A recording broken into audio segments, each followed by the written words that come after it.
Hey y'all, it's Leah. I am here with another idea for our ideas book. This is going to be a back-to-back pocket, and it'll go in our little collection of ideas where we're making templates of different types of things that we can add to our junk journals and adding directions to those. So this is a cool pocket that I saw on a reel from Miss D, or Mrs. D, Mrs. D, sorry. And I will put a link to her Facebook page that you can follow on there. She does a lot of really cool reels. And so it is a pocket where you flip it up and you've got a pocket here. And then you can do decoration there and on the bottom and even at the top here. And then you flip it over and you have another pocket here. So it's super simple to do, just takes one piece of paper and a little bit of glue and a punch that I didn't grab. So I'm grabbing that now. So let's go ahead and make this. Okay, so you are going to start with 2 rectangles. They can be any size. I happen to be starting with 5 by 7. That's what I did for this size pocket.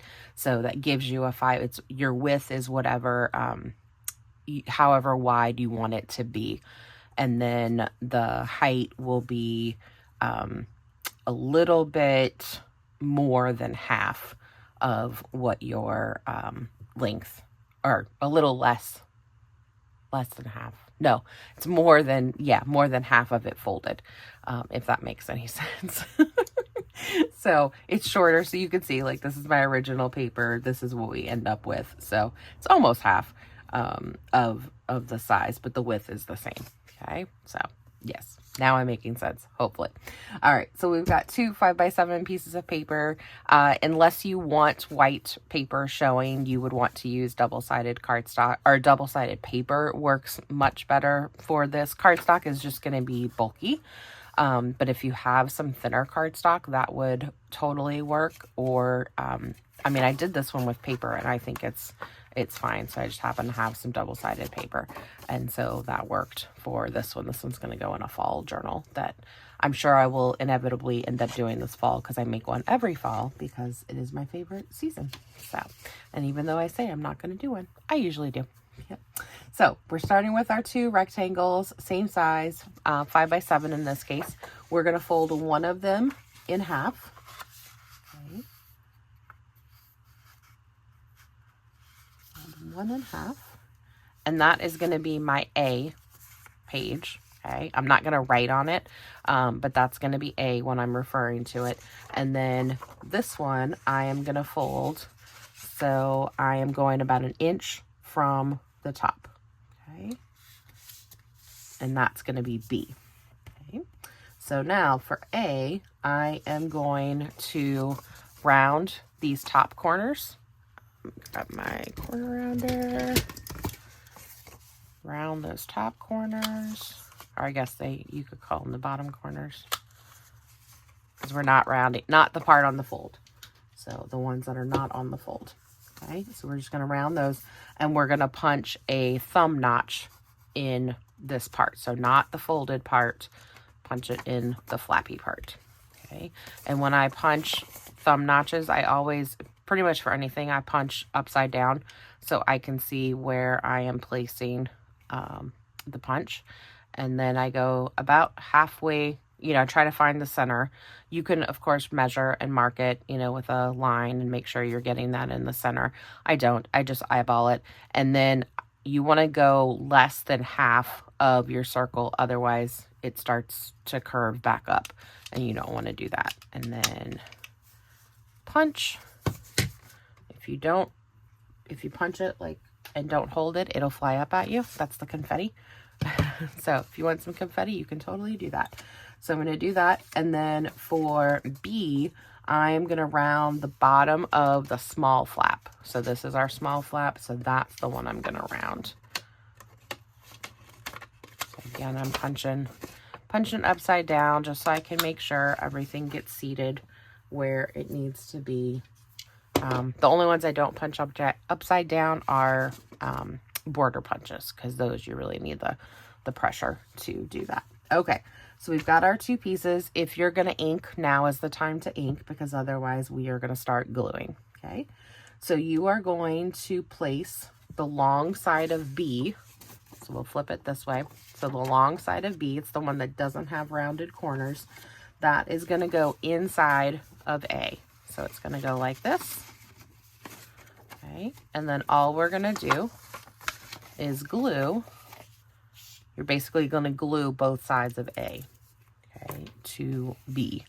So we're going to put some glue here, put some glue here, and then make sure that's lined up, all nestled in there, and glue that. So that makes our one pocket with the flap. And then we're going to add some glue here and there. And then that makes our other pocket.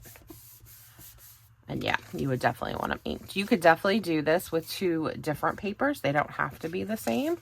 I just happened to use the same. It worked a little, it made a little more sense on this one because the graphic wasn't a repeating pattern. So you can really see the delineation between the two pages. This one is a repeating pattern. So it definitely, especially on this part, it, you know, kind of messes with your eye because it's all the same, but it'll work. It's for the ideas book, so it's not that big of a deal. All right, so this is going in the way back. All right, page 34. So that's going to be our back-to-back pocket. Ready for our screenshot. So we're starting with two rectangles of the same size. I happen to use 5x7, but you can totally change that up. You're going to fold one in half. That's going to be A, and then one about an inch from the top. That's going to be B. Then you're on A, round your top corners and punch your thumb notch. And then on B, you're going to round the bottom of the small flap and then ink it at this point if you want to. Then you're just going to place the long side of B inside of A and then glue the sides of A on both sides of the pocket. And then I would, because this is has a pocket on both sides, I wouldn't glue it in. I would actually just clip it in to my journal somewhere. You could clip it, or you could fold it, or sorry, you could like glue it so where it is glued here, and this can actually make a pocket, and then you would have your pocket here and you'd have a pocket here. But I'm not gonna, let's see, could I do it this way? Oh, maybe I'll do it this way. Yeah, I think we will do that. So you can glue it this way. You can still make a pocket here, like a little tuck spot here. And then when we open it that way, and then we have our pocket here. Yeah, I think we'll go ahead and do that. So, yeah, or you can just clip it. And I totally didn't glue that on the right. To make the tuck spot, you wouldn't glue on this part, but I don't need a tuck spot in this journal. All right, so we've got that. And then I am just going to tuck my directions in there. And then we'll put our little title at the top. And we are good to go. All right, thanks for watching, y'all. I'll see you next time. Bye, y'all.